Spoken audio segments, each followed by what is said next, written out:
Get out the insurance cards, get out the co-pays. The office is open, my friends, as this video is brought to you by drroto.com.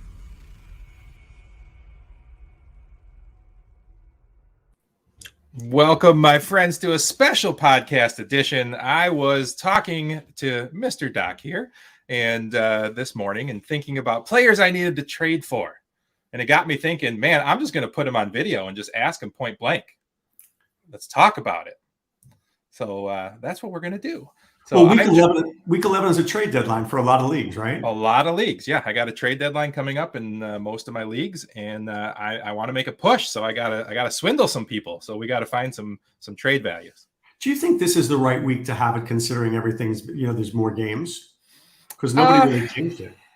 Yeah, I think the 21st or the 25th is most the ones that I'm looking at right now. Maybe.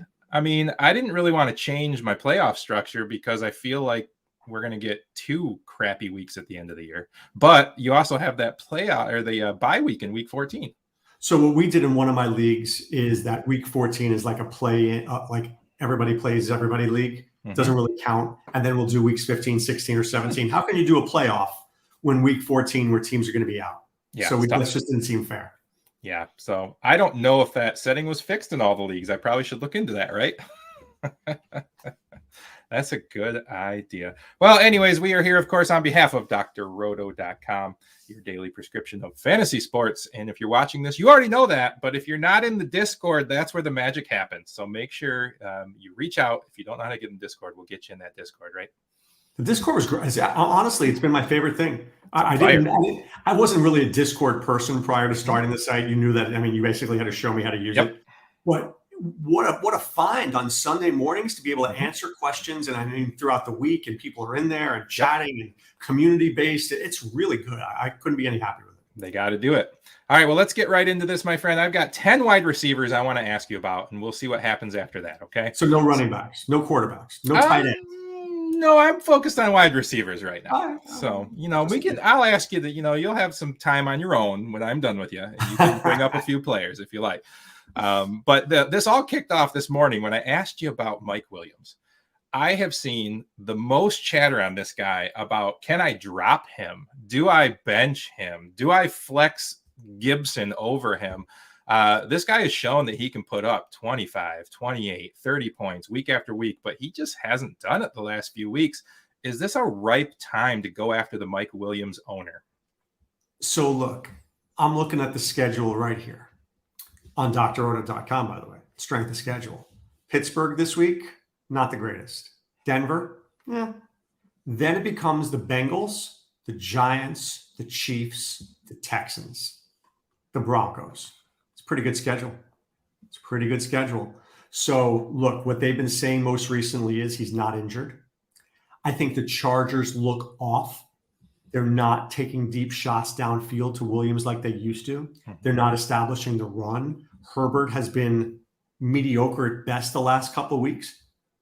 So I think you probably can get Williams in a trade from a disgruntled Williams manager right now. Mm-hmm. And I think that probably would be a good idea because when he hits, this is the kind of guy that hits for 102, right? 100 yards, 2 touchdowns. So he's not like he's not a big play guy in terms of like, he's going to catch the 80-yard touchdown pass. He's going to get 2 in a game. Yeah. And that's a difference maker. So, if I could have Herbert and I could have Williams contract year, still playing for it, I'd probably make a deal. Yeah, it's been interesting because he's a guy that traditionally for the last few years, and when he's healthy, he's getting 10 to 12 targets a game every game. But the last 5 weeks, I mean, we're looking at 5, 6, 4. But let's talk about a couple of things. Mm-hmm. The Eagles and the Vikings play similar defenses where they don't get beat deep. They play the short game. Right. So that was those were Keenan Allen weeks. Right. And I think people really have to look at that. So week 1 and week 2, we don't have that information, Danger, right? Mm-hmm. But as the season goes on, we kind of know like how defenses play. So we should know that we shouldn't have expected Williams to have those weeks. Now, I think a lot of people liked him, especially in DFS, because he hadn't hit in a while. But I think he's got a better chance to hit this week. Pittsburgh can be beaten deep. So, Stay on him is what you're saying. Yeah. All right. Well, that was my number one guy. So I think I'm going to try to swindle some people out of Mike Williams this week. Similarly, let's look at another guy who is also capable of those high 20s to low 30 games that I feel like people might be a little off on, in Adam Thielen. I don't dislike Thielen, but I don't like Thielen. And here's what I mean by that. So let me look at his schedule, because right now, when you're making trades, you have to be looking for the end of the year. Okay. Yep. So we're looking at Green Bay, at San Francisco, Detroit, Pittsburgh, the Bears, the Rams, Green Bay. It's not my favorite schedule of the world, right? Not my favorite. Mm-hmm. You've got Jefferson, who was reestablished this week. You've got Dalvin Cook in an offense that likes to run the ball 20 times a game. You've got Conklin, who's really turned out to be the third receiver. KJ Osborne is poo. Mm-hmm. So Thielen makes plays, but he doesn't make a lot of plays, right? So he's the guy that goes 4 for 7, and you hope he finds the touchdown. So that's what it's more touchdown dependent. I think I like Thielen more in a standard and a half point than in a full PPR. So if you're in a half point, I'm okay with it. But full PPR, I wonder if you don't get a touchdown, you're looking at 11 points. So if you are a middling team and you're on the verge of playoffs and you have a Thielen, are you flipping the script and trying to trade him off, thinking people might give you fair value or better than fair value for him? So what I like to do with the Thielen is, let's say I have James Robinson. Mm-hmm. I will trade James Robinson and Thielen for a better player. Sure. Right? I can use it as a 2-for-1 for a guy who needs that. That's the way I look at a Thielen. Right? You give me Robinson and Thielen and give me back, Jamar Chase and somebody, we're in business. All right. Fair enough.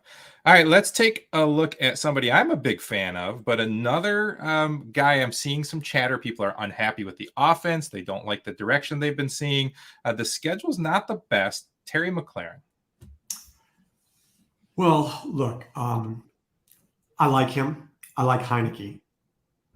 So, but let's look at the schedule moving forward, right? Mm-hmm. Carolina, tough defense, very tough defense. Seattle, not very good.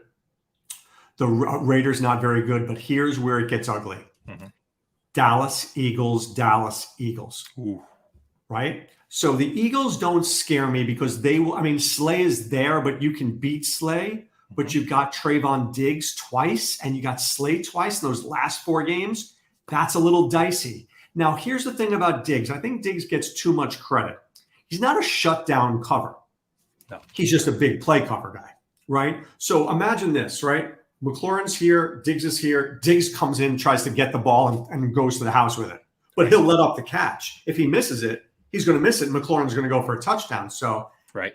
I'm in on McLaurin, but I'm not all the way in on McLaurin. Okay. Are you more apt to trade him away than trade for him at this point, or is he a hold? He's a hold. He's a hold. I don't want to give him away because I could lose a league, right? But at the same time, I don't know what I'm going to get. I'm going to keep him. All right. Let's talk about a broken team.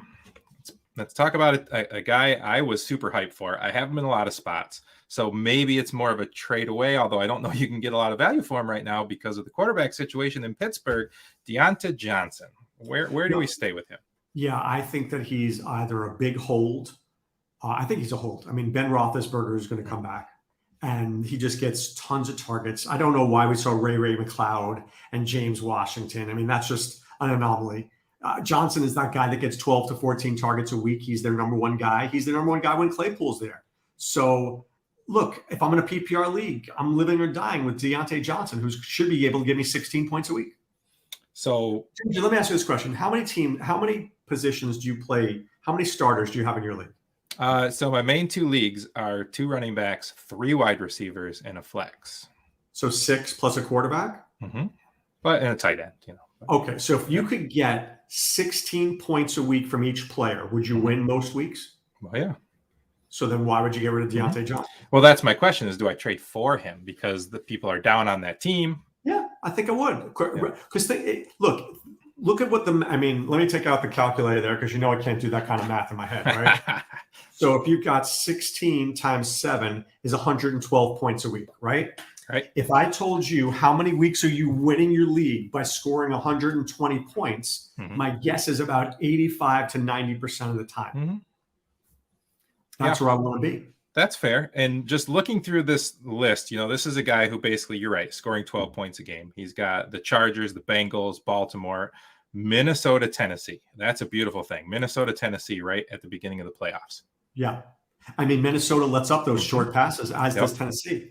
And then you got KC in week 16. Oh, yeah, I'm all in. All right. So far, we're trading for Williams. We're trading for Johnson.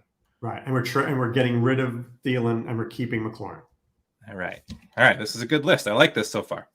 All right. So we talked about those Cowboys briefly when we were getting ready to do this, how Dak was a winner yet again for DFS players. How are you feeling about Cooper? Do you think you can pry Cooper away from a Cooper owner? One moment, please. Please hold. Dallas. Okay. At Kansas City. Las Vegas. New Orleans, that's bad. Washington, the Giants, Washington, Arizona. So the schedule's good.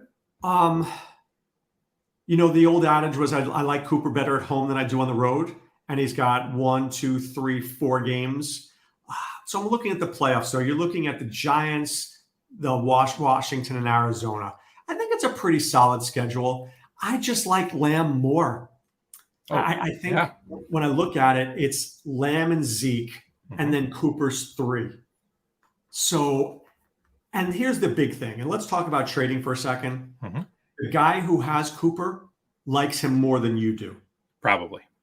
Yeah. So that means you have to pay more to get him than you want to. Yep. I know that I will never trade for Cooper because I'm literally going to give you 80 cents in the dollar and you're going to want $1.10. Right. All right. I feel that. I know Lamb got a little dinged up in that game. Probably not worried about it, but let's just switch gears for a brief second because our boy Chris Emmerich is a huge Michael Gallup fan. Is this a guy you need on your bench in case Lamb or Cooper go down before your fantasy playoffs? Well, yeah. So for that reason, yes. But in terms of just Gallup in general, because I'm a Michael Gallup fan as well, Gallup is that guy where it's nothing, Gallup, nothing, Gallup, but you have to guess right. Right. Because when you guess right, he goes through the roof. But this year's been right. And this year has been nuts with COVID and injuries, though. So, we talk about handcuffing and having the right backup running back on your bench all the time. Don't necessarily feel that way about wide receivers all the time, but I feel like Gallup could be a playoff winner for you if the right circumstance comes up. So in my waiver wire article this week, I wrote about a guy named Gabriel Davis. I love him on waivers. Why? He is 1 injury away from Diggs or Sanders for being a starter. 2, you get him for $1 right now, right? Pay nothing. Yep. He's on a good offense. It's like Gallup. So Gallup is in his position where he may do nothing for you, but what if Cooper or Lamb gets injured and all of a sudden he's an integral part of that offense and you may win your league because of him? And we're kind of at that point in this particular year where a lot of these stashes that you have on your bench for running back stashes and things have kind of played out, and there's some open holes you can dump and start churning the bottom end of that bench. Well, look, I think you've got to protect yourself right now. So I'm in a league that I have Jonathan Taylor. I'm bidding on Marlon Mack. I don't like Marlon Mack at all, but I know that Marlon Mack is going to cost me 80% of my fab budget if I don't get him this week at $1. Right. All right, so let's keep moving. Where are you on DeAndre Hopkins? Do you try to pull him off the owner before he plays another game? That's a really good question. Let's take a look at what So Hopkins has Seattle, then a bye. So let's just say we don't see him for 2 weeks. Let's just argue that. Yep. When he comes back, it's the Bears, the Rams, Detroit, Indianapolis, and Dallas. I could live without Hopkins. And here's my problem with Hopkins. I don't think I'm going to draft him anymore if the Cardinals are the way they are now. And I'm going to tell you why. Firstly, they run more than we think they do. Right between Edmonds and Connor, they run the ball more than we think. We think they're a high-flying offense. They're not. They run a lot. Secondly, Kirk, Green, Ertz, Moore, Hopkins. I know Hopkins is the best of the bunch. I get that. But is he so much better than the rest of them? I don't think so. And Kyler Murray has been using them. He just hasn't played in a while. I wonder if somebody desperate to stay in the playoff hunt has him, and you could peel him off of that guy for a reasonable offer. Maybe, but let me ask you this. You get him. You playing him every week, even in a bad matchup? He could be the guy that loses you a league, and here's why. That's because true. You can't not play Hopkins because you have Hopkins. Sure. And he's giving you 11 points and not 24. Yeah. I could see that. All right. We saw Russell Wilson come back. It wasn't great. Cold weather on the road, probably still a sore hand that had a hard time gripping the ball. But I have heard chatter in some of the Facebook start sit trade groups of people ready to just literally drop Tyler Lockett. Do you think you could lowball the Tyler Lockett guy with like a Corey Davis and Mike Davis because Cordarrelle might be out for a week? If you can get that, then you're my smart rich friend. I'm all over that. Right. Let's see. Seattle, Arizona, Washington, the 49ers, the Texans, the Rams. But does it really matter with Tyler Lockett? No. I like Tyler Lockett, and I think Metcalf and Lockett are guys to take advantage of. People are recency bias are two words we don't use enough on these videos because we only know what we saw last week. And last week we saw Tyler Lockett sucking. Yeah. Well, I always go back to the Tommy G story. Tommy G and I were doing late night radio, and we were doing a Sunday night radio show from 11 Somebody used to call into that all the time. It was the first show we ever did before we went on 12 to 2. So this was 11 to 1 a.m. on Sunday nights after the games. Nobody listened. Trust me. So Andy Dalton, I think that week threw for 100 yards and 5 interceptions. That's how bad it was. During break, Tommy goes, Doc, you know who my DFS quarterback is next week? I'm like, no. He goes, Andy Dalton. I'm like, that's the dumbest thing I ever heard. Andy Dalton goes for 240 yards and 3 touchdowns next week, and it's like at $5,000. Right. Why? Recency bias. Right. I didn't want him. Tommy knew better. At 1.2% owned. Yeah. Right. I love it. Yeah, I'm kind of in on Lockett because I think that I can get him for next to nothing. I think somebody that's hurting at running back who watched that game last week, has been watching Geno Smith for a few weeks, is just going to look at this and go, yeah, I've got James Robinson in a bunch of places where he is maybe a flex for me now. I think I could take James Robinson and switch over to Lockett. One moment, please. Please hold. Please continue to hold. I want you to listen to me very carefully right now. Okay. Hold James Robinson. Yeah. And here's why. Week 14, he has Tennessee. Not so good. Week 15, Texans. Week 16, the Jets. Ooh, the Jets. That's why you hold them. Yeah. Those Jets. 2 games right there are games that you win. You get to the finals with James Robinson. Right. Well, I had 4 running backs on the list in case we got there, and Robinson was number 1 that I wanted to ask you about. Just for that right there, trade for him. Pry James Robinson away from my cold, dead body. I like it. All right. Well, I'll keep that in mind. I mentioned them already. Only like 65% owned in Yahoo leagues. Corey Davis. Look, I know if he's available, I'm probably picking him up because he's the number 1 receiver on a team. If he's out there, I don't know why he's on that many waiver wires because he is a number 1 receiver, even on a very bad team. Are you interested in him at all just as a safety in case you need injury or COVID replacements for your run? So once again, I'll go to the things. Miami, Texans, Eagles, Saints, Jacksonville. It's okay. It's okay. Here's the problem. Do you want to buy into Zach Wilson or Mike White? No. Elijah Moore is a 10-point guy. Michael Carter's been more involved. Jamison Crowder's there. I think Davis is good, but do I look at Corey Davis and say 15 points a week? No. I look at Davis and I say 8 to 12. Would I trade Mike Davis for Corey Davis? In a heartbeat. Would I trade much more than that for Corey Davis? No, are you picking him up if he's on the waiver? Depends who I'm dropping. Probably yes, but I don't want to drop anybody I like. Sure. All right. Two guys. Let's just throw them both out there for you. Just people that I have a mild interest in. Cortland Sutton, and Beasley. Okay, so I was looking at something before. So Beasley, right, has Indianapolis this week, but then he has the Saints next week. Saints are terrible against slot receivers. Then he has New England, and New England's for sure going to be covering Diggs. Then he's got Tampa, who has a terrible slot cornerback. I'm not getting rid of Beasley. Beasley is almost like their version of a running back. They throw the ball to him instead of running the ball. So I do like Beasley a lot. So if somebody's down on Beasley, definitely somebody I should attempt to get on.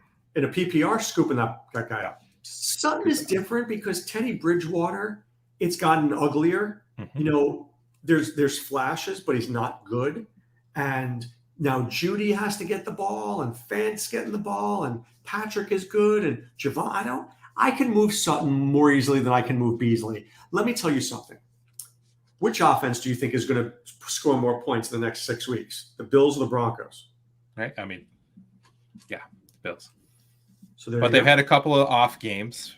People get, antsy this time of year. You got a guy that's in 7th place in his league and 6 make the playoffs. Maybe you give him a 2-for-1 and steal Beasley from him. Sure. Yep. Or I could easily give the guy Sutton for Beasley and something, or Sutton and something for Beasley and something. I'll do that trade in a heartbeat. I want the guy with the better quarterback on the better offense in the playoffs. All right. So I've made my case for these 10 guys to try to get on my teams: Beasley, Mike Williams, Deontay Johnson. I mean, it might sound like, duh, of course you want those guys. But these are players on teams that are either kind of trending down right now, a complete hot mess, or a guy who was putting up 30 points a game who only been putting up 7 points a game. You might be able to get a trigger-happy owner to give you one of these guys. Well, look, let's talk about trading for a second, okay? Go look at everybody's roster, see what they need, right? Try to make the right match. So if you've got 4 running backs and a guy needs a running back, well, that's a trading partner. Don't force a trade down somebody that they don't want. Right. So, and look, if there's 12 teams in your league, you probably only have 2 or 3 teams that are the right fit. Right. So it's got to be the right fit, or it's never going to happen, unless you just pester somebody to death. And, that works too. All right, I had 2 running backs on my list in case we had time. We already addressed James Robinson. Delvin Cook, do you think this is a time you could get that guy off of an owner, even though he spent a top 5 draft pick on him?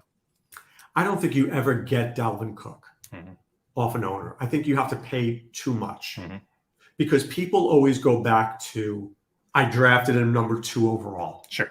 And that makes it that they can't move. It takes a very courageous soul to trade Cook, because most people say, I drafted him 2nd. I'll never trade him. Right. That's not me. I don't care. I need to win now. I don't care what I did in August. My problem with Cook is this. He's been injured before.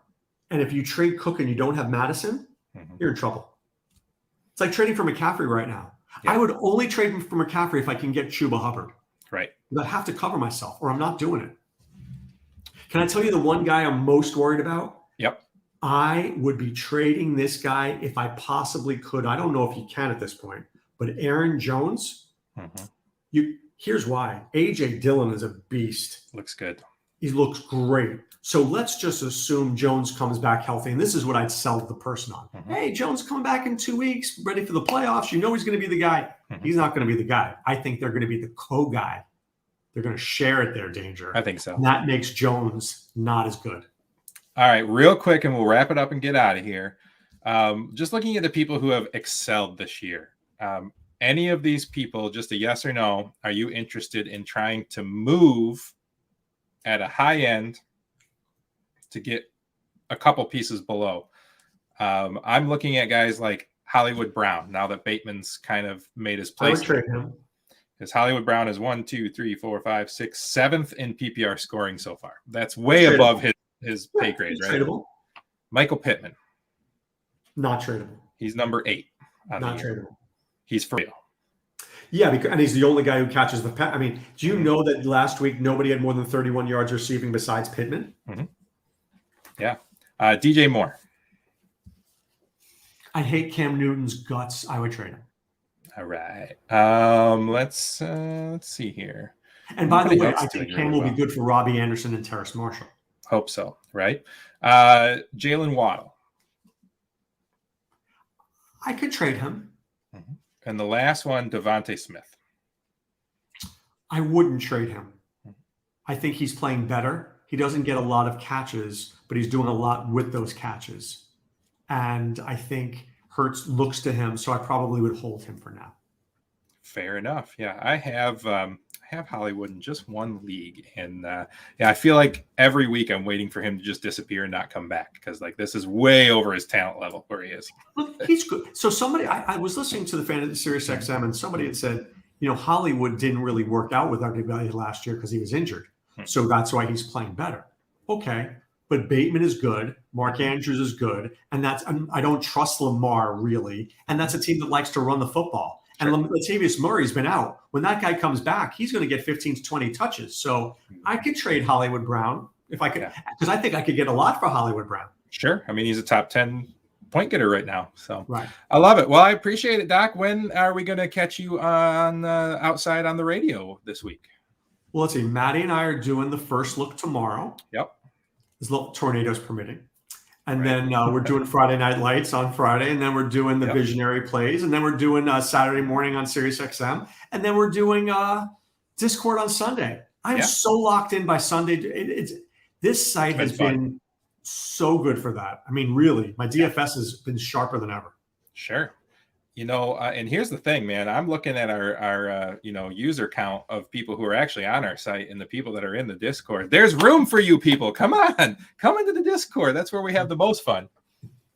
I love it. All right, Doc, I really appreciate you. And I will look forward to you and Maddie, and we'll talk soon. You got it. Take care, guys. All right. See ya. Thanks for stopping by the office. Get your fantasy prescription by subscribing to the channel and checking out drroto.com.